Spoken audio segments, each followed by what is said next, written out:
Gorkha Janmukti Morcha 36 number समष्टि का सम्पूर्ण कार्यकर्ताद्वारा आयोजित आजको यस क्षेत्रबाट विस्थापित भएका मेरा आदरणीय दाजु निमा तामाङज्यूको गृह प्रवेशको यो समारोहमा उपस्थित सम्पूर्णलाई सर्वप्रथम मेरो गोर्खे सलाम र आजको समारोहका सभापति महोदयको अनुमति लिँदै र समारोहमा उपस्थित सबैभन्दा सेकेन्ड सिनियर म देख्दैछु श्रद्धेय शुभ सर, हाम्रो मेन्टर, हाम्रो मार्गदर्शक,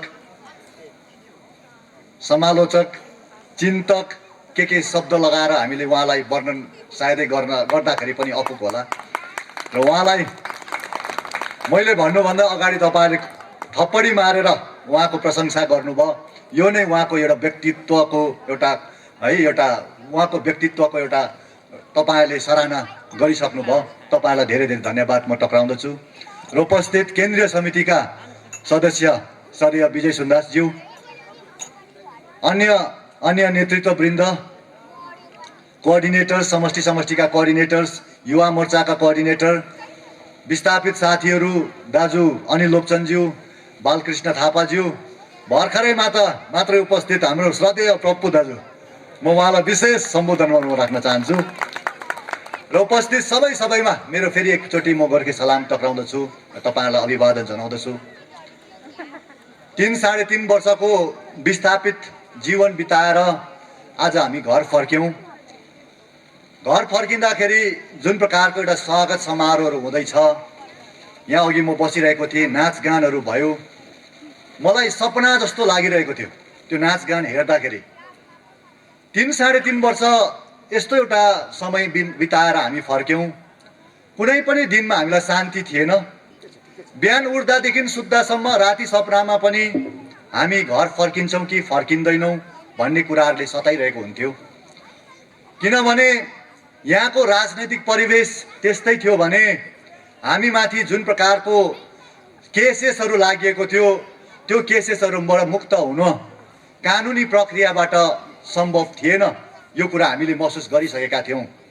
एउटै कुरा political settlement, political solution, politically एउटा कुनै समाधान निस्क्यो भने मात्रै समाधान थियो, सम्भव थियो।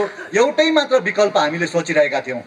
अनि त्यो विकल्प पनि हामी सबैले एउटा यो विकल्प चाहिँ अहिले घडी चाहिँ इम्पोसिबल हो भनेर मानिरहेका थियौँ।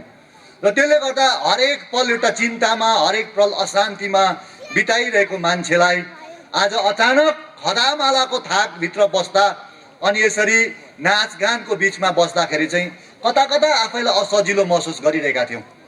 र यस्तो प्रकारले विस्थापित जीवन बिताएर आज हामी घर फर्क्यौँ। स्वागतहरू पाउँदैछौँ, स्वागत थाप्दैछौँ, तर कता हामीलाई अप्ठ्यारो महसुस पनि भइरहेको छ।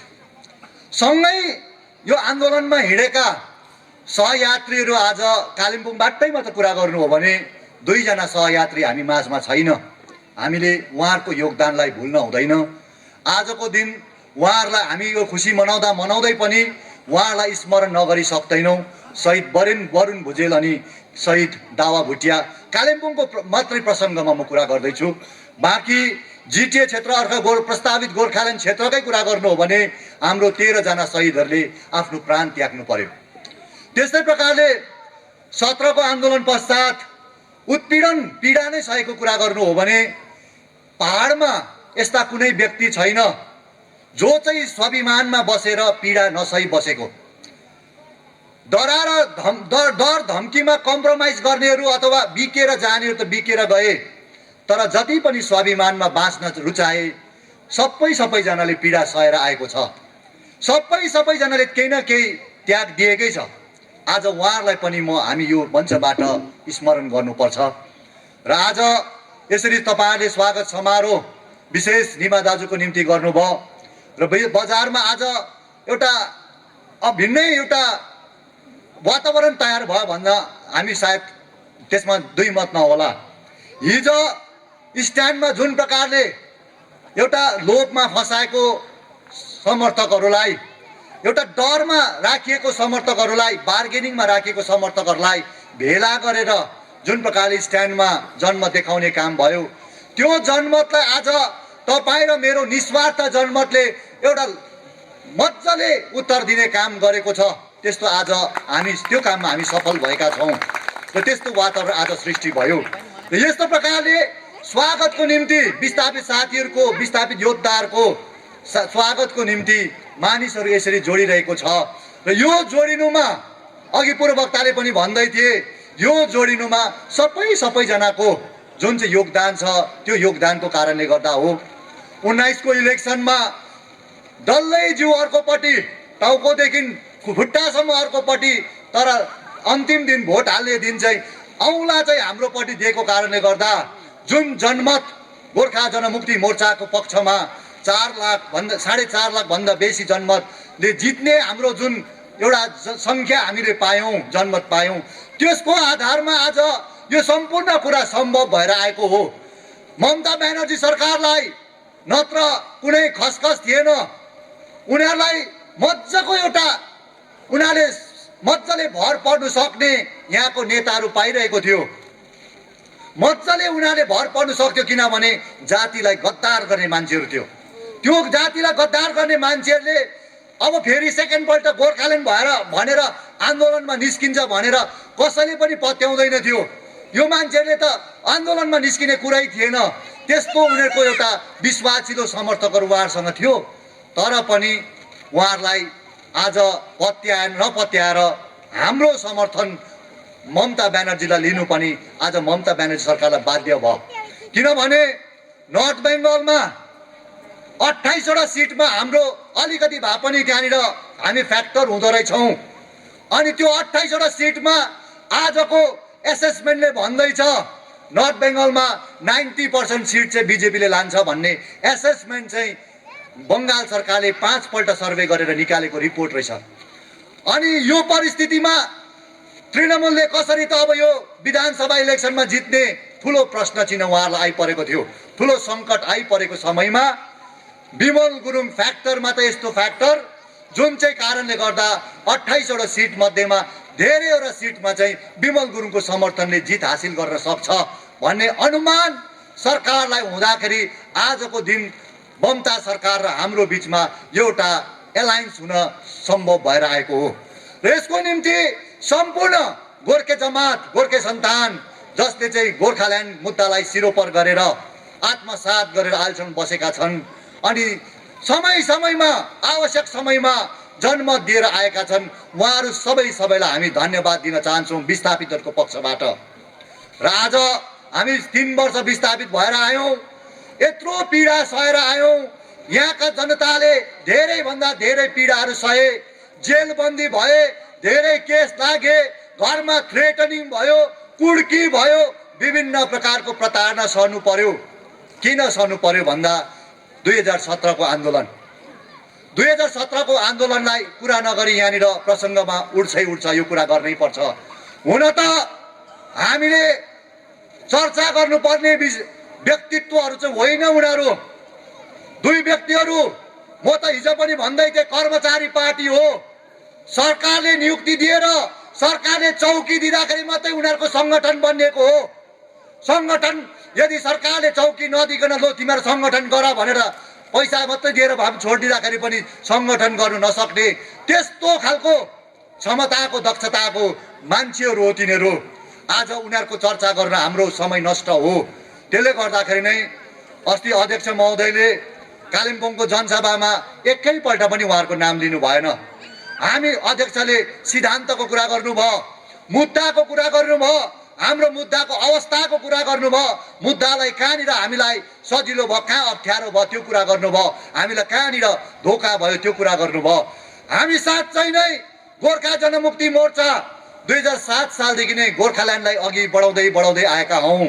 आज विपक्षीले भन्नेले, टिका टिप्पणी गर्नेले, प्रतिक्रिया गर्नेले विभिन्न कुरा गरे तापनि आज एउटा कुरा यहाँ साँचो छ।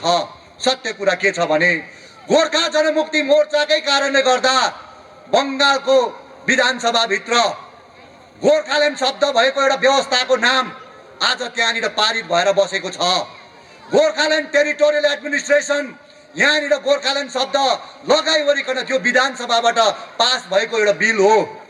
र यो विधानसभाबाट एउटा शब्द पास हुनु पनि त्यसमा पनि हाम्रो मुद्दाले अलिक केही हदसम्म एउटा सफलता प्राप्त भएको हामी महसुस गर्न सक्नुपर्छ। एउटा हाम्रो सफलता हो, यो सत्यता हो।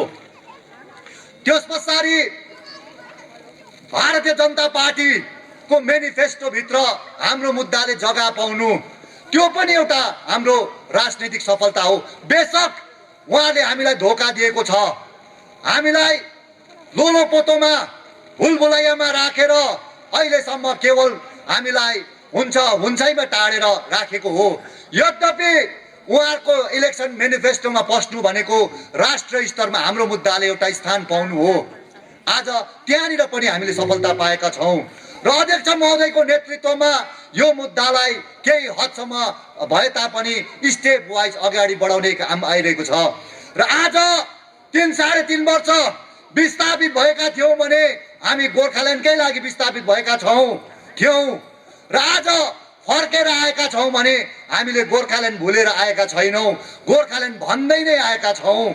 अनि कहाँ भन्यौँ, हामीले डम्बरचोकमा मात्र होइन, गिताङ्गे डाँडामा मात्र होइन, दार्जिलिङ पहाडमा मात्र होइन, दिल्ली, त्यस पश्चात हिजो अस्ति 21 अक्टोबर बङ्गालको मुटु, भारतको पहिलो राजधानी बङ्गालको मुटु कलकत्तामा ममता ब्यानर्जीको अफिसको केही किलोमिटर टाढोमा प्रेस वार्ता गरेर गोर्खाल्यान्ड मेरो मुद्दा हो, अहिलेलाई म 21 को इलेक्सनमा चाहिँ ममता ब्यानर्जीलाई सघाउँछु अनि 24 को इलेक्सनमा जसले गोर्खाल्यान्डलाई समर्थन गर्छ सघाउँछ उसलाई जिताउँछु भनेर आफ्नो अडान स्पष्ट पारेर आफ्नो बाटोलाई एउटा स्पष्ट एउटा राखिदिएको छ तपाईँ र मेरो अगाडि। यो कुरालाई तपाईँ र मैले बुझ्नु छ र त्यसले गर्दा हाम्रो लडाई यहाँको स्थानीय नेताहरूसँग होइन, यहाँको स्थानीय नेताहरूको पार्टी त भोलि चौकीबाट हटियोस्, भोलि नै तिनीहरूको पार्टी सकिन्छ। यो कुरा त हामीलाई स्पष्ट छ। जुन दिन जिटेको चौकीबाट यो कर्मचारी नेताहरू, सरकारबाट नियुक्ति पाएको नेताहरू हटिन्छ, त्यही दिन उहाँहरूको सकिन्छ। यो त हामीलाई याद छ। यद्यपि उहाँले जुन प्रकारले आज हामीलाई गाली गर्ने गर्छ, टिका टिप्पणी गर्छ, अभद्र भाषामा वक्तव्य दिएर जाने गर्छ, त्यसले गर्दाखेरि केही हदसम्म उहाँहरूको पनि प्रसङ्गमा यहाँ कुरा गर्नै पर्छ। यो हुँदाखेरि मात्र म 1-2 कुरा गर्न चाहन्छु।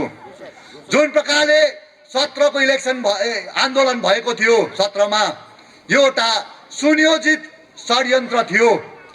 यो कुरालाई हामीले गम्भीरतापूर्वक सोच्नुपर्छ, बुझ्नुपर्छ। सुनियोजित षड्यन्त्र थियो उनीहरू चौकीमा पुग्नको निम्ति। यो सुनियोजित षड्यन्त्रको स्क्रिप्ट लेख्ने काम 2013 को आन्दोलनको क्रममा भएको थियो।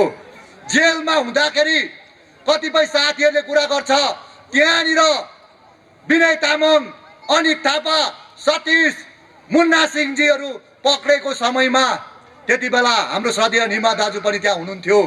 उहाँलाई पनि धेर थोर ज्ञान छ, उहाँले पनि त्यति बेला सुनेर आएको हो। त्यति बेला त्यहाँनिर चाहिँ यो एउटा योजना तयार पार्ने काम गरेको थिएछ। अनि 17 को आन्दोलन यस्तो प्रकारले भयो, भाषाको माथि अतिक्रमण हुँदा हामी सबैजना एउटा यसको विरोधमा अगाडि आएका थियौँ। त्यस समय जुन 4 तारिक, मलाई अझै डेट थाहा छ, जुन 4 तारिक 2017 को दिन हामी डिएम अफिस अगाडि घेराउ गर्दै थियौँ। त्यति बेला हामीलाई एसपीले निकै चाप पनि गरेका थिए। हामी निकै त्यति बेला बल लगाएर जोडसँगले त्यति बेला हामीले प्रतिवाद गर्यौँ। त्यो दिन इलेक्सन अफिस बन्द गर्ने प्रोग्राम थियो। त्यति बेला केशव राज पोखरेलले व्हाट्सएपमा लेखेको थियो, यदि घिसिङ खेदाउने क्रममा उसले के लेखेको थियो भने, यदि घिसिङ खेदाउने क्रममा त्यहाँ भएको भिडको मान्छे मध्येले एकजनाले वक्तव्य सक्नु बित्तिकै गएर अर्कोपट्टिबाट त्यो भिडमा ढुङ्गा नहानिदिएको भए त्यो भिड उत्तेजित हुन्थेन, घिसिङको पट्टिबाट गोली चल्थेन, अनि त्यो भिड उत्तेजित हुन्थेन। अनि त्यो उत्तेजित भिड नभएको भए घिसिङ खेद्नु हामी सक्षम हुन्थेनौँ। आज हाम्रो अफिस बन्द छ, हामी यसरी नै बन्द मात्रै गरी बस्ने कि त्यो भिडलाई हिंसक बनाउने भनेर यस्तो प्रकारले व्हाट्सएपमा स्ट्याटस लेखेको थियो। व्हाट्सएपमा उसको कमेन्ट यस्तो थियो, त्यसको रेकर्ड मसँग छ। आज पनि मैले त्यो रेकर्डलाई स्क्रिनशट गरेर राखेको छु। अनि त्यो क्रम चलिरह्यो, अफिस स्ट्राइक चलिरह्यो 8 तारिकसम्म। 8 तारिक भानुभवनमा प्रोग्राम थियो, हामी सबैजना आफ्नै आफ्नै ठाउँमा थियौँ। खाली दार्जिलिङ सब डिभिजनको मान्छेहरू भानुभवनमा उपस्थित भएको थियो। अध्यक्ष महोदय, मैले जहाँसम्म सबै कुरा रिपोर्ट लिएको अनुसारले म भन्दैछु, त्यो दिन भानुभवनमा भिडमध्येमा अलिकति उत्तेजित भनेको सतीश पोखरेल, केशवराज पोखरेलहरूको समूह थियो। अध्यक्ष महोदय भित्र भाषण गर्दै गर्दै पनि भिडलाई भित्रै बस्नुपर्छ भन्ने आह्वान बार गरिरहनु भएको थियो। त्यहाँका साधारण मान्छेले भन्छ त्यो दिनको हिंसा कहाँबाट सुरु भयो, कसले ढुङ्गा हान्यो, पुलिसले हिर्काएको पनि देखेनौँ, हाम्रोबाट पनि हिर्काएनौँ भन्छ। तर हामीले पाएको रिपोर्ट अनुसार, केही चस्मदित गवाहले भनेको अनुसार त्यो दिन भिडमा पहिलोपल्ट ढुङ्गा हिर्काउने सतीश पोखरेल र केशवराज पोखरेल थियो। यस्तो प्रकारले उहाँहरूले त्यो भिडमा ढुङ्गा हिर्काइसके पश्चात पुलिसमाथि हाम्रोले अन्यहरूले ढुङ्गा हिर्काउने क्रम सुरु भयो। त्यसले गर्दा त्यो दिन हिंसक घटना भयो। दार्जिलिङमा टियर ग्यास छोड्यो, धेरैजना मान्छे इन्ज्युर्ड भयो र यस्तो अवस्था भयो। र त्यो क्रम चल्दै थियो। 15 तारिक जुनको दिन अध्यक्ष महोदयको त्यही भानुभवनको केसको कारणले गर्दा अध्यक्षको अफिसमा पुलिसले एरेस्ट गर्नु गयो। त्यहाँनिर एक प्रकारको एट्याक जस्तो भयो। त्यो भएको दिन विनय तामाङले अचानक स्ट्राइक डिक्लेयर गरेको हो। अनि थापालाई सोधेर बात सीपी पौडेल सरसँग पनि भएको थियो, मसँग पनि भएको थियो। मैले पनि भनेको थिएँ एउटा टोकन स्ट्राइक गर्नुपर्छ, इन्डेफिनेट स्ट्राइक चाहिँ गर्नु हुँदैन भनेर मैले पनि सल्लाह दिएको थिएँ। तर विनय तामाङज्यूले इन्डेफिनेट स्ट्राइक डिक्लेयर गर्नुभयो, कसैलाई अध्यक्षको परामर्श बिना, अन्य नेतृत्वहरूको परामर्श बिना। पार्टीभित्रबाट विभिन्न नेतृत्वले यसको प्रतिक्रिया गर्दै थिए, तर पनि उहाँले स्ट्राइक डिक्लेयर गरि त हाल्नुभयो। अब पार्टीले यसलाई विवाद गर्नु भएन, स्ट्राइक जहाँ छ गाडी त्यहीँ रोकिनुपर्छ भन्ने स्ट्राइक त्यस्तो प्रकारले डिक्लेयर भएको थियो त्यो दिन। अनि त्यो दिनको कमेन्ट, वाट्सएपको कमेन्ट आज पनि साइबरले चेक गर्नु सक्छ। गएर हेऱ्यो भने गोर्खा जनमुक्ति मोर्चाको त्यति बेलाको वाट्सएप ग्रुप थियो। तपाईँहरू धेरैलाई थाहा छ छैन, यो तपाईँहरूलाई म रिमाइन्ड गर्न चाहन्छु। अनि मैले चाहिँ स्क्रिनशट गरेर राखेको तथ्यको आधारमा म बोल्दैछु। आज पनि त्यो रेकर्ड मसँग छ। अनि थापाले कर्चङबाट भन्यो अब यो आन्दोलन वार की पार हुनुपर्छ, अब यो आन्दोलन हामीले यसरी बसेर हुँदैन। केशवराज पोखरेलले तलबाट भन्यो म त अहिले आफ्नो घरमा छुइनँ, म बाहिर छु, तर जहाँनिर हाम्रो मान्छेहरू छ त्यहीँबाट आन्दोलन सुरु गर्नुपर्छ। गाडी अब रोक्न मानेन भने गाडी तोडफोड गरेर भए तापनि रोकिनुपर्छ। उहाँहरूको कमेन्ट यस्तो थियो। अनि त्यही बिचमा अनि थापाले एउटा अझै अर्को वाट्सएपमा आफ्नो कमेन्ट लेख्यो, अब लालकोठी जलाउनु पर्छ, अब त्यहाँदेखि चाहिँ नरहे बाँस नबजे बाँसुरी हुन्छ भनेर यस्तो कमेन्ट उहाँले वाट्सएपमा लेख्नु भएको छ। त्यसको रेकर्ड मसँग छ। र आज त्यो आन्दोलनलाई हिंसक बनाउने तत्त्वहरू को रहेछ त भनेर आन्दोलन सकिसके पश्चात जुन प्रकारले उहाँहरू बिक्री भएर गयो, यो कुराहरू कोट्याउँदै जाँदाखेरि मैले यसरी बुझ्दै आएँ कि यो चाहिँ एउटा सुनियोजित एउटा षड्यन्त्र थिएछ। तल स्कुलमा, टकबर स्कुलमा मिटिङ राखियो, पार्टीको सम्पूर्ण नेतृत्वहरू त्यहाँ थियो। त्यो दिन जम्मै काउन्सिलर थियो, जम्मै सभासद थियो, जम्मै सेन्ट्रल कमिटी, जम्मै युवा मोर्चा, नारी मोर्चा, फ्रन्टल अर्गनाइज सबै थियो। विनय तामाङ आउनु बित्तिकै भन्यो यो गान्धीजीको नक्सा चाहिँ अब निकाल्नुपर्छ, यो नक्साको बदलीमा सुभाष चन्द्र बोसको नक्सा लाउनु पर्छ।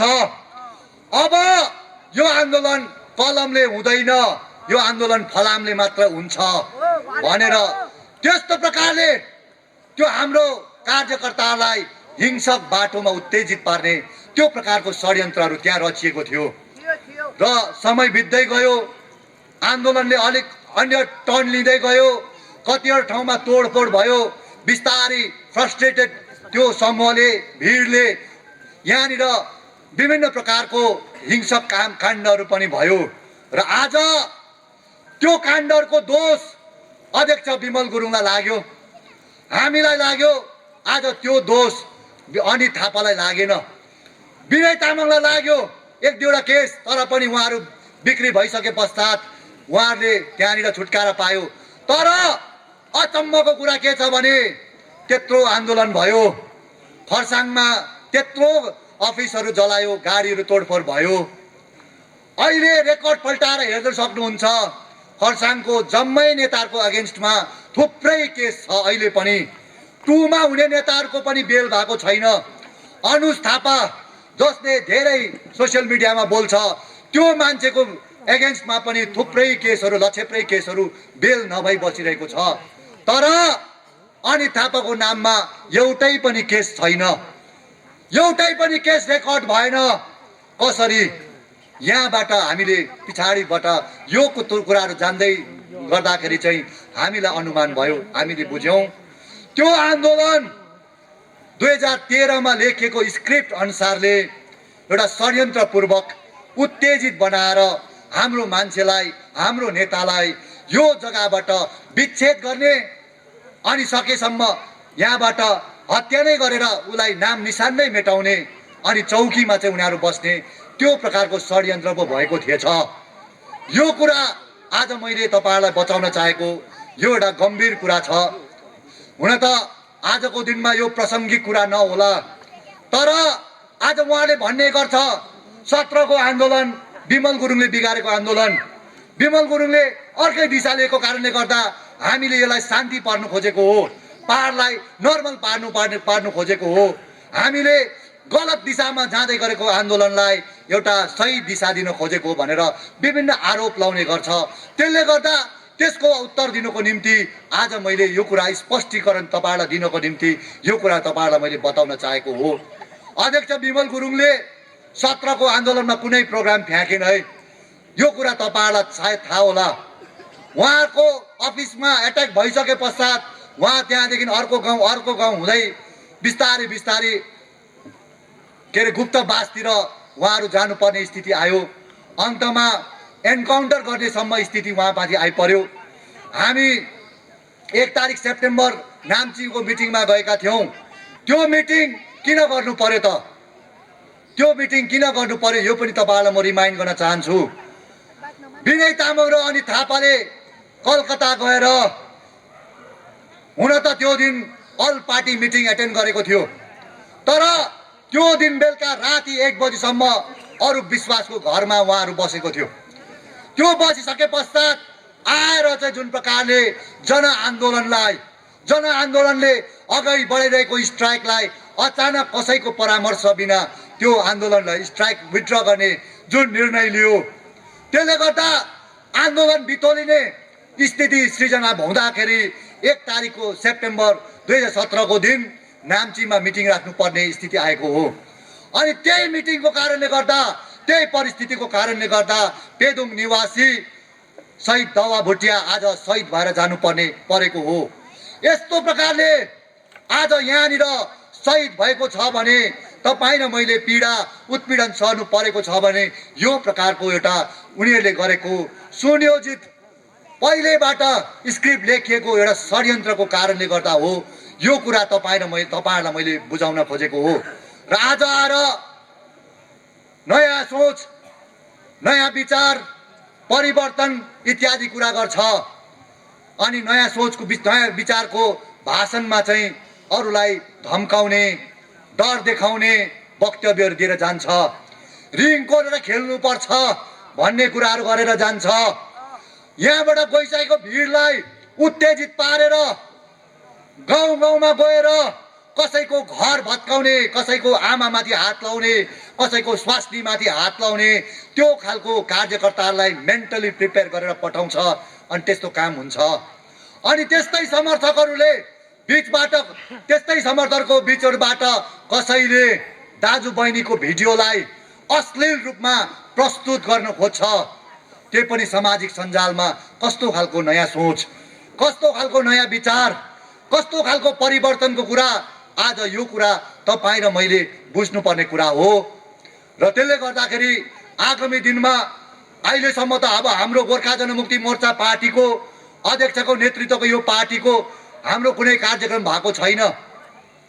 आजसम्म त हामी विस्थापितहरूलाई घर पुर्याउने कार्यक्रम मात्रै हो यो। हामी फर्केकोमा हामी आयौँ है भन्ने सन्देश दिनु लागि जमघट गरेको मात्र हो। गोर्खा जनमुक्ति मोर्चाको कार्यक्रम भएको छैन। आगामी दिनमा गोर्खा जनमुक्ति मोर्चाले निश्चय नयाँ नयाँ परिवर्तित कार्यक्रम लिएर आउँछ अनि गोर्खाल्यान्ड मुद्दालाई अघि सार्ने कार्यक्रमहरू लिएर आउँछ, जातीय उत्थानको कार्यक्रमहरू लिएर आउँछ है। आजसम्म त केवल विस्थापितहरूलाई स्थापित गर्ने कार्यक्रम मात्र हो र नयाँ सोच, नयाँ विचार, परिवर्तन के हो भन्ने कुरा आगामी दिनको हाम्रो कार्यक्रमले निश्चय नै तपाईँहरूलाई देखाएर जानेछ। यो कुरा म तपाईँहरूलाई आजको यो जमघटमा यहाँलाई म बताउन चाहन्छु र म यहाँको बेसी समय लिन चाहन्न र विशेष म संक्षिप्तमा बोलेर जान्छु। मलाई पनि आफैलाई पनि हतार थियो भन्दै थिएँ, तर पनि प्रसङ्ग त्यस्तै निस्किँदाखेरि अलिकति मैले तपाईँहरूको समय बेसी लिएँ। यहाँसँग क्षमा पनि म चाहन्छु र आज निमा तामाङज्यू घर प्रवेश गर्दै हुनुहुन्छ। यहाँलाई मेरो पक्षबाट पनि धेरै धेरै शुभकामना। यहाँले धेरै कष्ट भोगेर आउनु भएको छ विस्थापित जीवनमा, सायद त्यतिको कष्ट मैले भोग्नु परेन। यहाँले आफ्नो घरलाई नै गुमाउनु पर्यो, घरकै त्यस्तो एउटा विनाशको स्थिति देख्नु पर्यो। सँगसँगै परिवारमा आफ्नै बाबाको एउटा अन्तिम यात्रासम्म उहाँले अटेन्ड गर्नु सक्नु भएन। त्यस्तो एउटा दुखित क्षणहरू, त्यस्तो एउटा धेरै पीडाको क्षणहरू उहाँले मसँग हामीसँगै बस्दाखेरि सेयर गरेर बिताएर आउनु भएको छ र त्यस्तो एउटा पीडाहरू सहेर, त्यस्तो एउटा दुःखहरू सहेर आज घर प्रवेश गर्नु हुँदैछ। यहाँलाई आगामी दिन यहाँको एकदमै राम्रो भएर जाओस्, पारिवारिक जीवन राम्रो भएर जाओस्, सामाजिक जीवन राम्रो भएर जाओस्, राजनैतिक जीवन राम्रो भएर जाओस्। किनभने अब यत्रो वर्ष हामी बाहिर बस्यौँ एउटा राजनैतिक मुद्दाकै कारणले गर्दा हो। अनि आज हामीले गोर्खाल्यान्ड भन्दैछौँ, यो राजनैतिक मुद्दा हो। भोलिको दिनमा हामीले राजनीति गरेनौँ भने यो मुद्दालाई हामी अगाडि बढाउन सक्दैनौँ। त्यसले गर्दा यो मुद्दालाई अगाडि बढाउनुको निम्ति पनि हामी निश्चय नै राजनीति गर्छौँ र त्यसले गर्दा निमा तामाङज्यूको आगामी राजनैतिक जीवन पनि धेरै धेरै प्रगति भएर जाओस्, यही शुभकामना शुभेच्छा यहाँ समक्ष राख्दै यहाँहरूबाट म बिदा लिन चाहन्छु। धन्यवाद। जय गोर्खा, जय गोर्खाल्यान्ड।